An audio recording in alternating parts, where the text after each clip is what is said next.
Okay, good morning, everybody. How dear my student, how are you? I hope all of you are well. We also well. তো আমরা আজকে আমাদের যে বিষয় নিয়ে আমরা কথা বলতে চাচ্ছি, Bangladesh nursing and midwifery council আয়োজিত আজকে আমাদের অনলাইন ক্লাস শুরু হতে যাচ্ছে। তো আমরা প্রথম ক্লাস এখন নিতে যাচ্ছি। তো অনলাইন ক্লাসে তোমরা নিশ্চয়ই একটা প্রাণবন্ত অবস্থা পাবা, এবং এতদিন যাবত তোমরা করোনার মধ্যে ঘরে অবস্থান করতেছো, পড়াশোনা করতেছো, আর এই ক্লাসটাও তোমাদের জন্য অত্যন্ত সহযোগী হবে বলে আমি মনে করি। আমাদের এই অনলাইন ক্লাসের জন্য বাংলাদেশ নার্সিং অ্যান্ড মিডওয়াইফারি কাউন্সিলকে আমরা ধন্যবাদ জানাতে চাই যে এখানে অনলাইন ক্লাসের মাধ্যমে আমাদের স্টুডেন্টরা উপকৃত হবে এবং সেখান থেকে তারা ভবিষ্যতের জন্য যা যা প্রয়োজন সেগুলি তারা সংগ্রহ করতে পারবে। আশা করি তোমরা সবাই সে বিষয়ে সচেতন থাকবে এবং অনলাইন ক্লাসে উপস্থিত থেকে আমাদের এই ক্লাসকে প্রাণবন্ত করবা।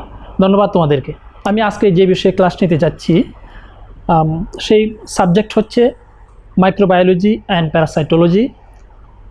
প্রথম বর্ষের ক্লাস এটি, মাইক্রোবায়োলজি এবং প্যারাসাইটোলজি এই বিষয়ে আজকে আমরা ক্লাস নিব।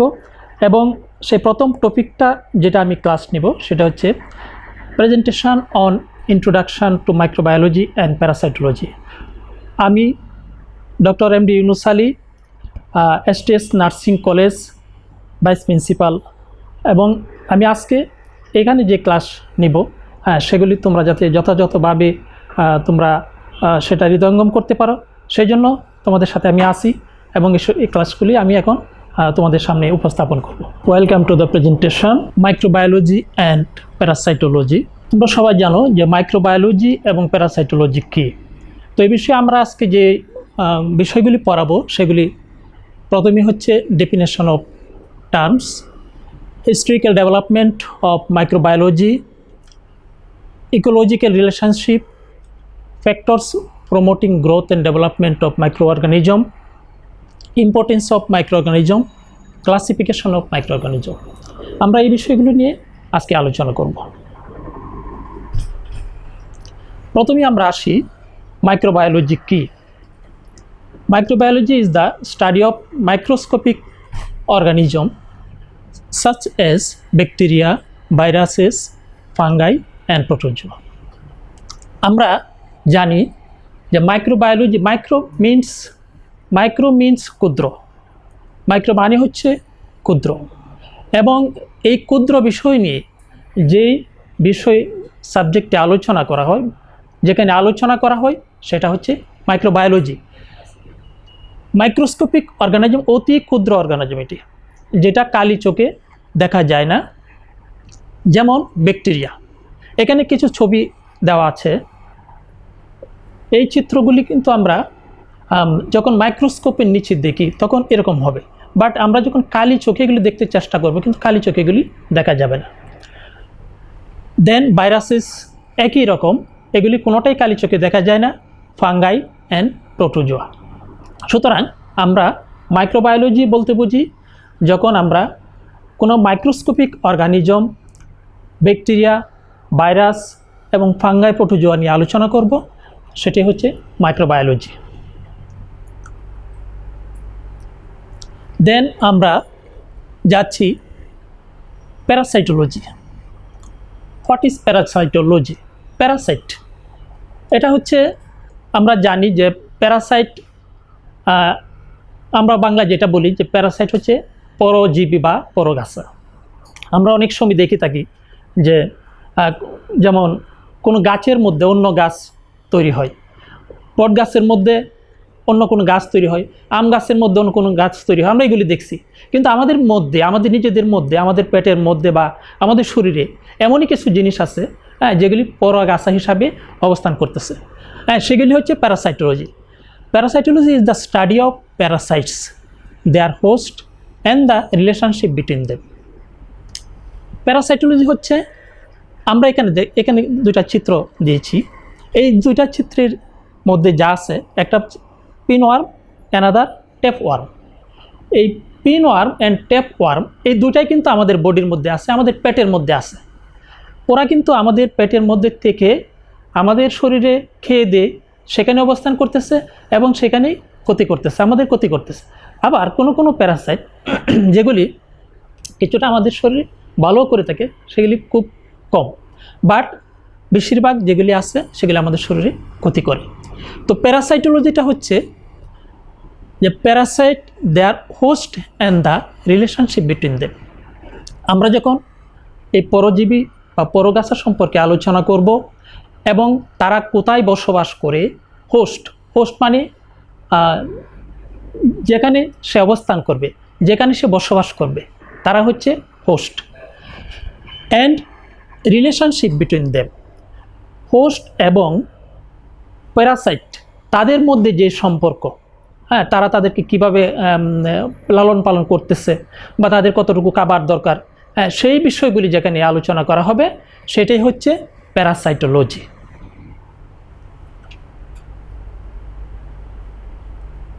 দেন আমরা আসতেছি ইমিউনোলজি। এখানে দুটা চিত্র দেওয়া আছে ইমিউনোলজি। প্রথম চিত্রটার মধ্যে কোনো কিছু একটাকে তারা তাদের পেটের মধ্যে নিয়ে নিচ্ছে, হজম করতেছে বোঝা যাচ্ছে। সেকেন্ড হচ্ছে যে সেখানে একজন মানুষের ছবি, সে হাত দিয়ে কোনো কিছু প্রতিরোধ করার চেষ্টা করতেছে। তো হাত দিয়ে কোনো কিছু প্রতিরোধ করা মানে হচ্ছে যে আমার কাছে এসো না, হ্যাঁ, তোমরা দূরে থাকো। আর এখানে এই জীবাণু আরেকটা জীবাণুকে সে খেয়ে ফেলতেছে।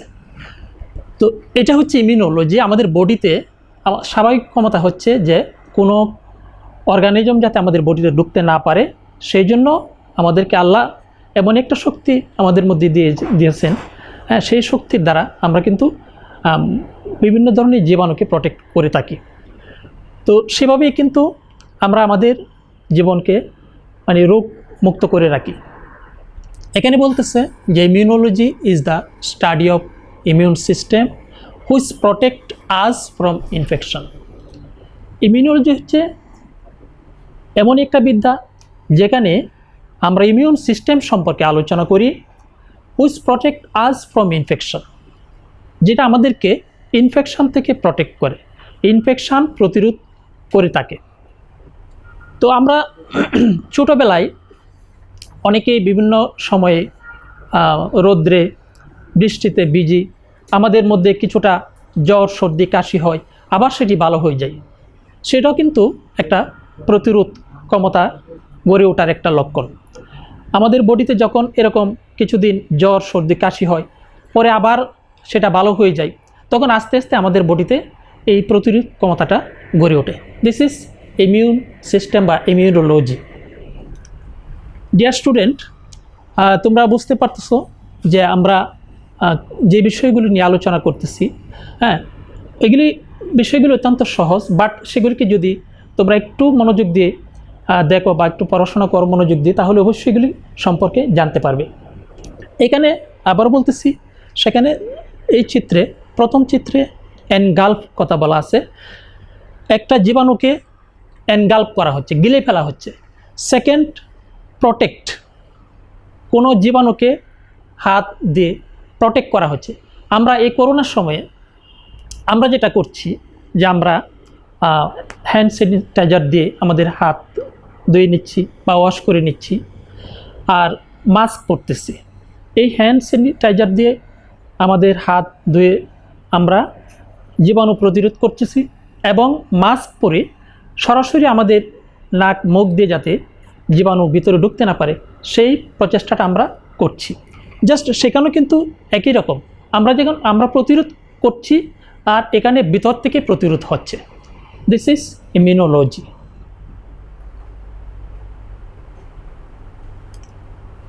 নাও classification of microorganism.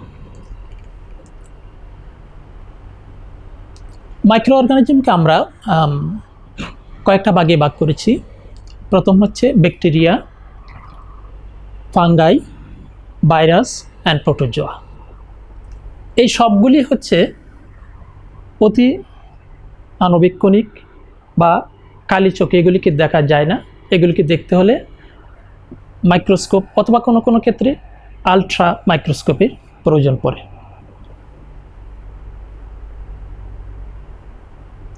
Then history.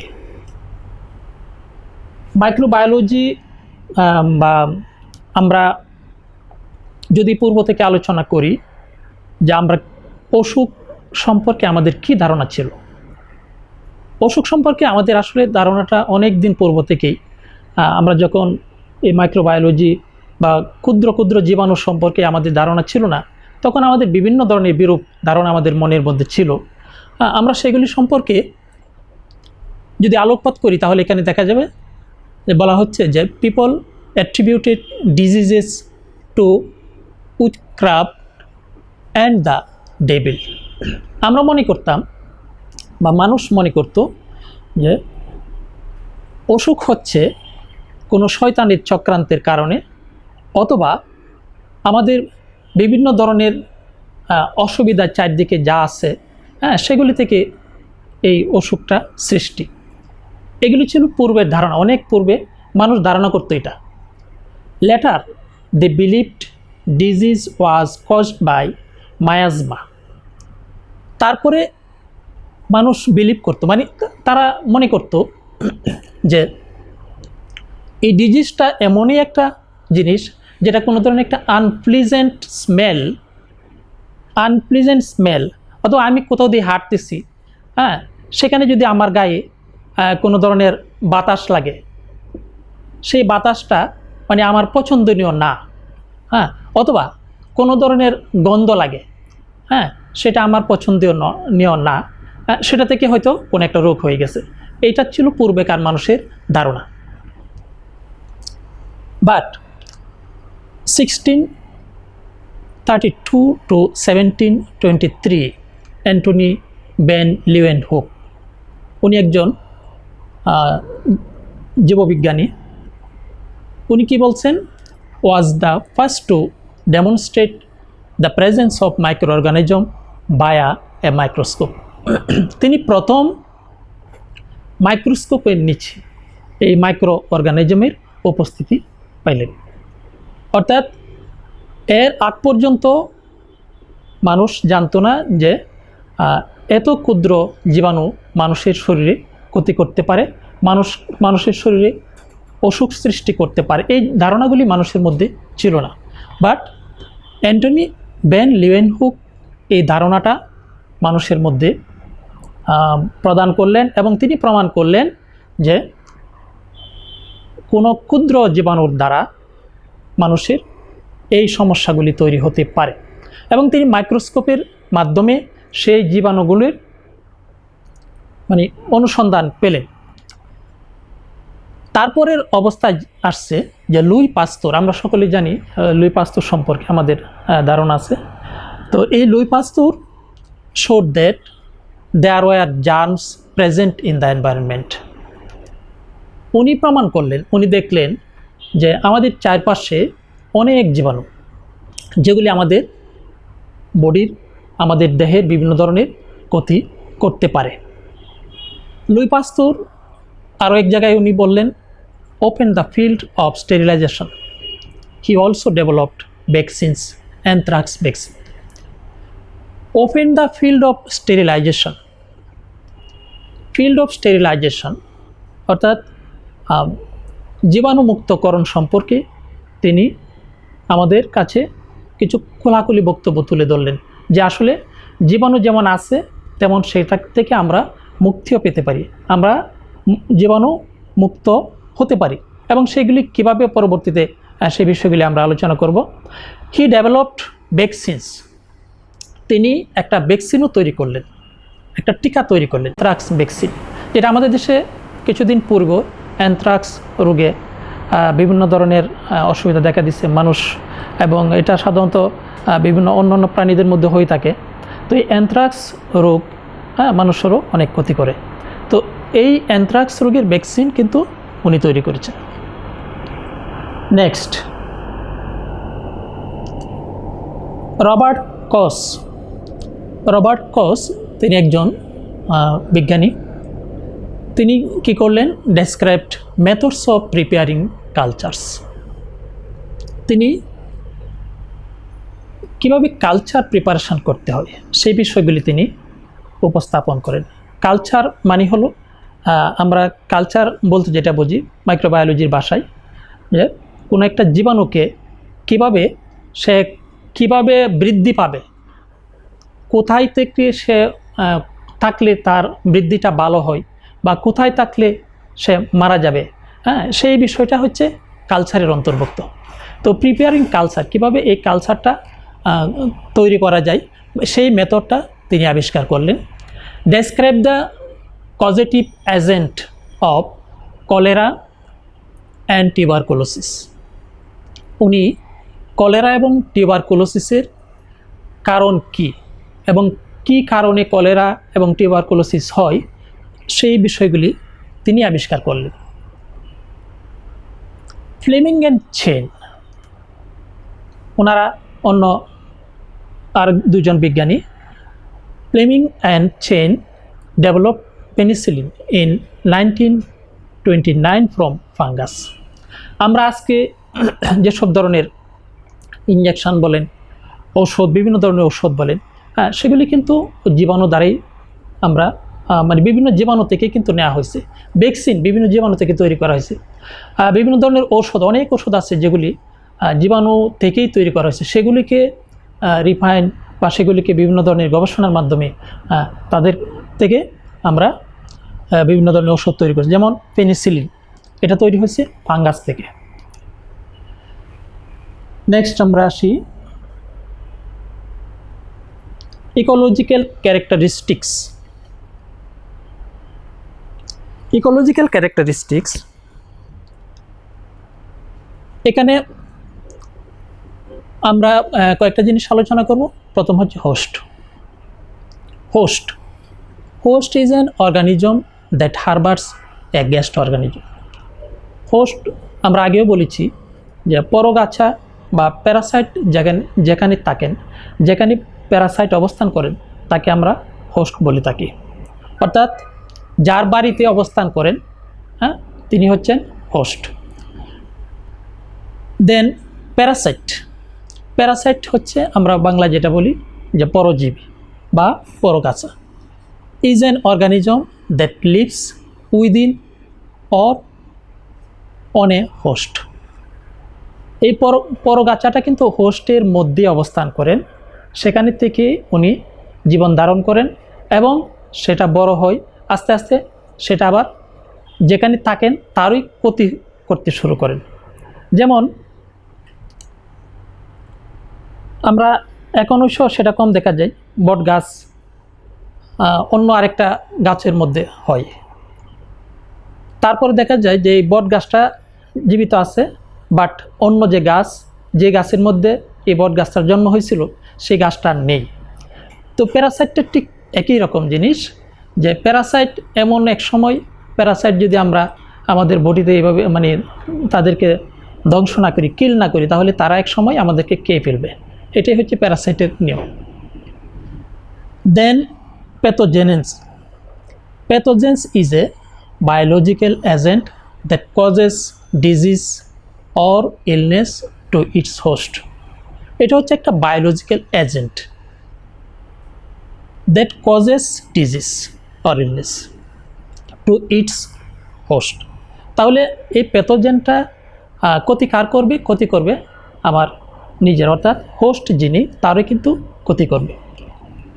Then environment where organism leaves, এই টোটাল পরিবেশ যেখানে অর্গানিজমটা বেঁচে থাকতেছে সেটাই হচ্ছে এনভায়রনমেন্ট। ডিয়ার স্টুডেন্ট, আশা করি তোমরা এই বিষয়গুলি বুঝতে পারতেছো। আমরা আগে পরবর্তীতে আবার আরেকটু রিভিউ করব। দেন ইকোলজিক্যাল রিলেশনশিপ,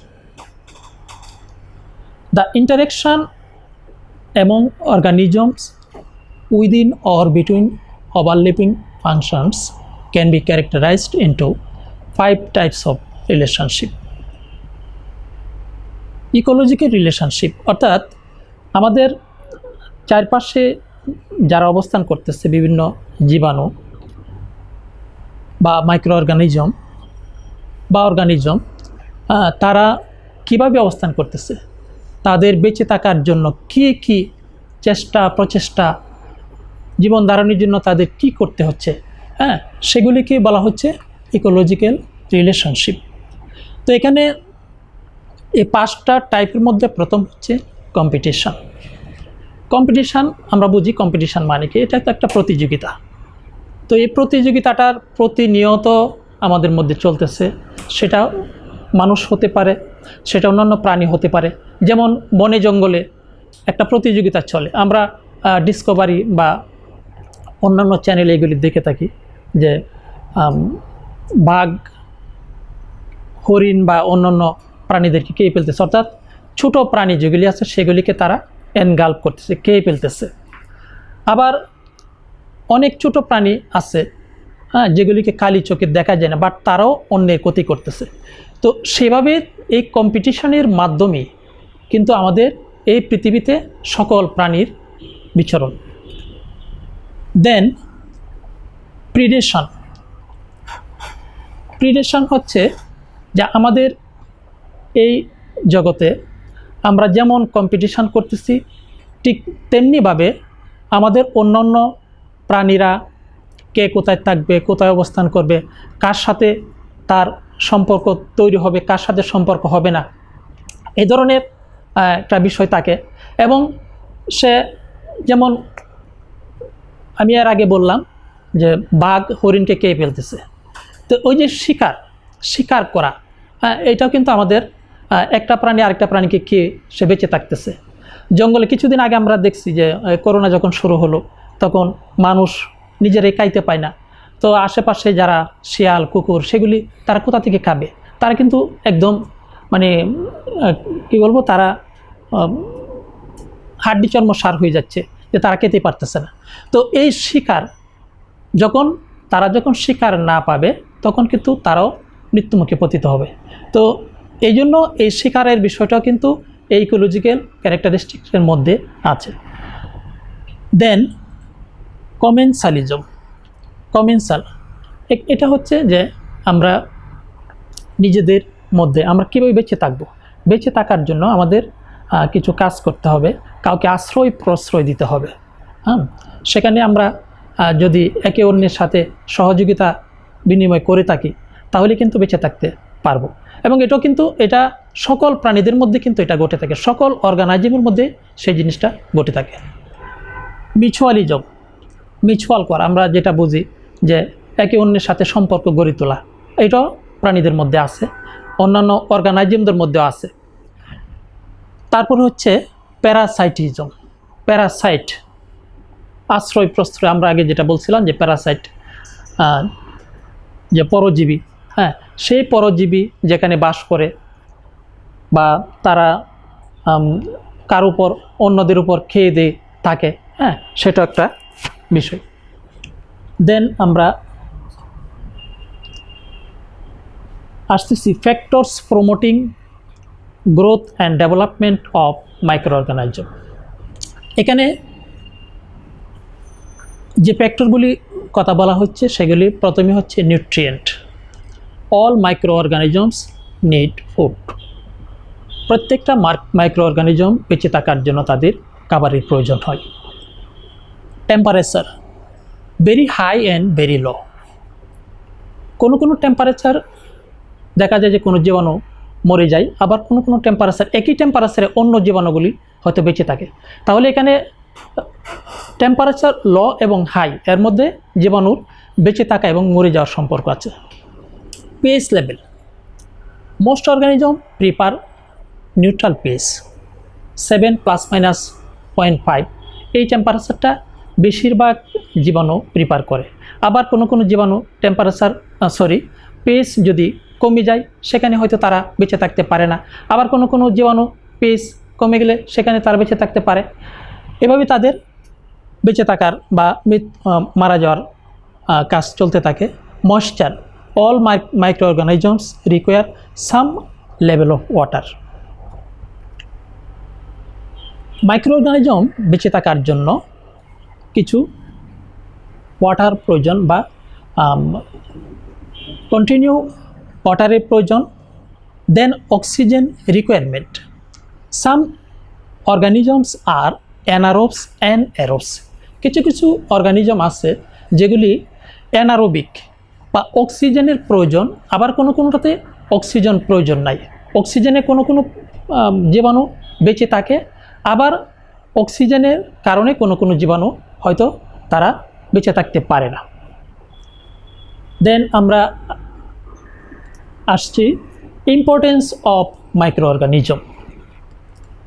মাইক্রো অর্গানিজমের কী কী ইম্পর্টেন্স আছে, অর্থাৎ এই আমরা এত সময় কথা বললাম যে মাইক্রো অর্গানিজম আমাদের প্রয়োজনে মানে আমাদের শরীরের প্রয়োজন নেই, বাট কিছু কিছু ক্ষেত্রে কিন্তু মাইক্রো অর্গানিজম আমাদের জন্য প্রয়োজন। সেগুলি বলা হচ্ছে for vaccine production and polio, যেমন polio vaccine from the virus.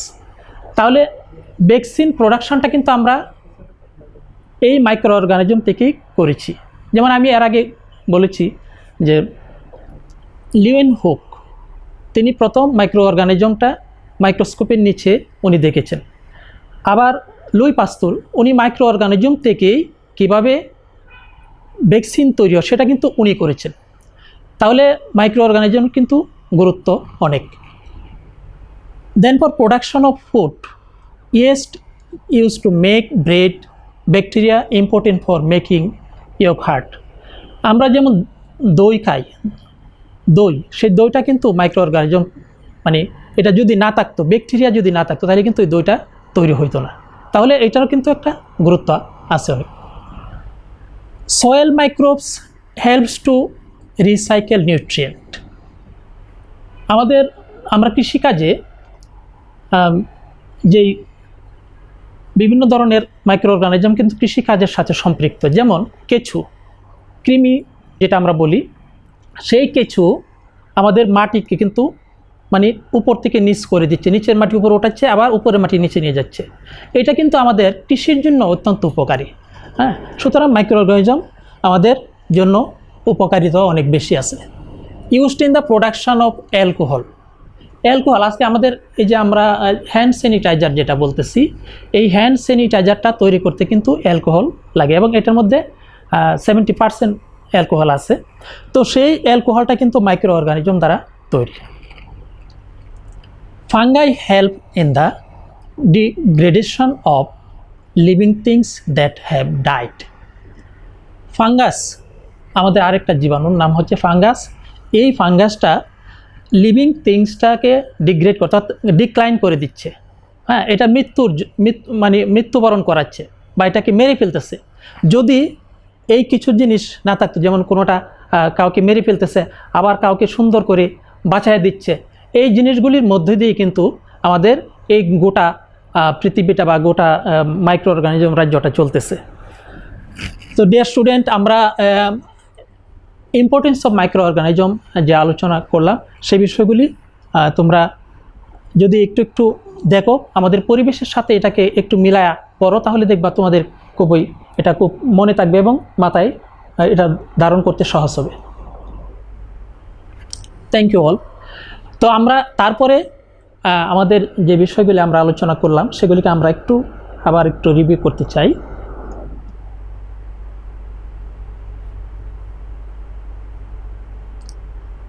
আমরা প্রথমে যে বিষয়গুলি সম্পর্কে বলতে চেয়েছিলাম সেগুলি প্রথম হচ্ছে ডেফিনেশন অফ টার্মস। এগুলি আমরা আলোচনা করেছি। ডেফিনেশন, মাইক্রোবায়োলজি কাকে বলে, আমরা এখানে একেবারেই ক্ষুদ্র ক্ষুদ্র জীবাণু যেগুলি কালি চোখে দেখা যায় না, বাট এগুলি আমাদের মাইক্রোস্কোপের নিচ থেকে এই ছবিগুলো উঠানো হয়েছে এবং এগুলি আমরা আলোচনা করছিলাম যে microscopic organism, bacteria, virus, fungus এবং প্রোটোজোয়া। দেন আমরা আলোচনা করেছি প্যারাসাইটোলজি সম্পর্কে। এখানে চিত্রে আমরা প্যারাসাইট সম্পর্কে তোমাদেরকে দেখাচ্ছি। এটা পিনওয়ার্ম, এটা হচ্ছে ট্যাপ ওয়ার্ম। আমাদের বডিতে এই জিনিসগুলো এটা অনেক, এই ট্যাপ ওয়ার্মটা এটাকে আমরা বাংলায় ফিতা কৃমি বলে থাকি। এটা বিশাল লম্বা হয়। তো এটা হচ্ছে প্যারাসাইট, পরজীবী। আমাদের বডিতে তারা অবস্থান করে, এখানে খায় দায়, আবার আমাদেরই ক্ষতি করে। আমরা আলোচনা করেছিলাম ইমিউনোলজি সম্পর্কে। ইমিউনোলজি আমরা এখানে দেখাচ্ছিলাম যে এখানে একটা চিত্রে এনগাল্প করতেছে, মানে গিলে ফেলতেছে একটা জীবাণুকে, ক্ষুদ্র জীবাণুকে আরেকটা জীবাণু গিলে ফেলতেছে। সেকেন্ড, আমরা বলছিলাম যে আমরা হাত দিয়ে জীবাণুকে প্রোটেক্ট করতেছি, আমাদের বডিটাকে প্রোটেক্ট করতেছি। যেমন আমরা এখানে হ্যান্ড স্যানিটাইজার ইউজ করতেছি এই সময়ে, এটাও কিন্তু একটা জীবাণু প্রোটেকশনের একটা পদ্ধতি। আবার আমাদের বডি ন্যাচারালি আমাদের কিছু জিনিসকে প্রোটেক্ট করে দিচ্ছে, সেই জিনিসগুলি কিন্তু এখানে আমরা তুলে ধরেছি। আমরা আলোচনা করেছিলাম ক্লাসিফিকেশন অফ মাইক্রো অর্গানিজম সম্পর্কে, bacteria, fungi, virus and protozoa. এই 4টা জিনিস আমাদের ক্লাসিফিকেশনের মধ্যে আছে। হিস্ট্রি সম্পর্কে আমরা বলেছিলাম যে অসুখ হওয়াটা এবং না হওয়া সেটা কিসের উপর নির্ভর করে। আমরা আগে আমাদের ধারণা ছিল, আমাদের বিশ্বাস ছিল যে কোনো শয়তান বা অন্যান্য কোনো কিছু থেকে আমাদের এই সমস্যাটা তৈরি হয় বা আমরা অসুস্থ হয়ে যাই। আমরা বিশ্বাস করতাম যে কোনো মানে খারাপ বাতাস বা খারাপ গন্ধ থেকে আমাদের এই অসুস্থ আমরা হয়ে যাচ্ছি। বাট লিওয়েনহুক এবং লুই পাস্তুর এসে ওনারা আমাদেরকে সেই বিষয়গুলির ধারণা পরিবর্তন করে দিলেন যে আসলে ওইগুলি থেকে কোনো কিছুই না, বাট জীবাণু দ্বারা সংগঠিত কোনো রোগের মাধ্যমে আমরা অসুস্থ হয়ে যাচ্ছি। রবার্ট কচ তিনি কলেরা এবং টিউবারকুলোসিসের জীবাণু আবিষ্কার করলেন। ফ্লেমিং অ্যান্ড চেন তিনি দুজন তারা পেনিসিলিন আবিষ্কার করলেন। পেনিসিলিন একটা বড় ব্রড স্পেকট্রাম একটা অ্যান্টিবায়োটিক এবং এটা অনেক রোগেরই কাজে লাগানো হয়। দেন আমরা ecological characteristics, host, Parasite, pathogens, environment সম্পর্কে আমরা আলোচনা করেছি। ইকোলজিক্যাল রিলেশনশিপ আমরা বলেছি, যেখানে কম্পিটিশান, প্রিডেশন, কমেন্সালিজম, মিউচুয়ালিজম অ্যান্ড প্যারাসাইটিজম, এই বিষয়গুলি এখানে আমরা আলোচনা করেছি। আমরা আলোচনা করেছি কিছু ফ্যাক্টর আছে যেগুলি আমাদের অর্গানিজমকে গ্রোথ অ্যান্ড ডেভেলপমেন্ট করতে হেল্প করে। এর মধ্যে nutrient, temperature, pH level, moisture, oxygen requirement. তারপরে আমরা বলেছি ইম্পর্টেন্স অফ মাইক্রো অর্গানিজম, কীভাবে ভ্যাকসিন তৈরি হয়, ভ্যাকসিন মাইক্রো অর্গানিজম থেকে তৈরি হয়। আমাদের খাবার, কিছু কিছু খাবার মাইক্রো অর্গানিজম থেকে তৈরি হয়। মাটি ব্যাকটেরিয়াকে বা কৃমিকে আমাদের কি বলে বাংলায় লাঙ্গল বলা হয়। তো সেটা কিন্তু মাইক্রো অর্গানিজমের কাজ। Used in the production of alcohol তৈরি করা। তারপরে মাইক্রো অর্গানিজমকে ডিক্লাইন করে দেওয়া, তাদেরকে মেরে ফেলা, কিল করা কিন্তু তাদেরই কাজ। মাইক্রো অর্গানিজম, এক মাইক্রো অর্গানিজম আবার আরেক মাইক্রো অর্গানিজমকে মেরে ফেলে। Thank you all dear student. তো আমরা আজকে যে বিষয়গুলি নিয়ে আলোচনা করলাম, আশা করি এই বিষয়গুলি তোমাদের কাছে নিশ্চয়ই ভালো লাগবে এবং তোমরা যদি সেই বিষয়গুলি সুন্দর করে পড়ো তাহলে আমাদের আজকের যেই অনলাইন ক্লাস সেটা ফলপ্রসূ হবে। আর তোমাদের আরও একটা জিনিস আমি বলতে চাই যে তোমরা এই পড়াটা, আমি তোমাদের কাছ থেকে কিছু ফিডব্যাক চাই। যে ফিডব্যাকটা তোমরা কীভাবে দিবা সেটা আমি বলে দিচ্ছি। যে আমি তোমাদেরকে ছোট্ট একটা অ্যাসাইনমেন্ট দিব। সেই অ্যাসাইনমেন্টটা হলো যে 2টা বিষয়ের উপর আমি তোমাদেরকে অ্যাসাইনমেন্ট দিব, তোমরা একটু লিখে নিতে পারো। মাইক্রোবায়োলজি কাকে বলে, প্যারাসাইটোলজি কাকে বলে, অ্যান্ড ইমিউনোলজি কাকে বলে। দিস ইজ একটা অ্যাসাইনমেন্ট। দেন আরেকটা অ্যাসাইনমেন্ট হচ্ছে importance of micro organism. Micro অর্গানিজমের ইম্পর্টেন্স কী সেই সম্পর্কে তোমরা লিখবা এবং সেটার ছবি তুলে আমার কাছে পাঠিয়ে দিবা। আমি 2টা অ্যাসাইনমেন্ট দিলাম। প্রথম অ্যাসাইনমেন্ট হচ্ছে মাইক্রোবায়োলজি কাকে বলে, ইমিউনোলজি কাকে বলে এবং প্যারাসাইটোলজি কাকে বলে। নেক্সট অ্যাসাইনমেন্ট হচ্ছে ইম্পর্টেন্স অফ মাইক্রো অর্গানিজম। এই দুটি অ্যাসাইনমেন্ট লিখে তোমরা আমাকে পাঠিয়ে দিবা এবং সেটা লেখার পরে স্ন্যাপ নিবা, তোমাদের মোবাইলে স্ন্যাপ নিয়ে আমার ইমেলে পাঠিয়ে দেবা। থ্যাংক ইউ, তোমরা সবাই ভালো থাকো এবং তোমাদের সামনের ক্লাসগুলিতে আশা করি তোমরা যথাযথভাবে উপস্থিত থাকবে এবং মনোযোগ সহকারে ক্লাসগুলি নেবে। আল্লাহ হাফেজ, সবাইকে ধন্যবাদ।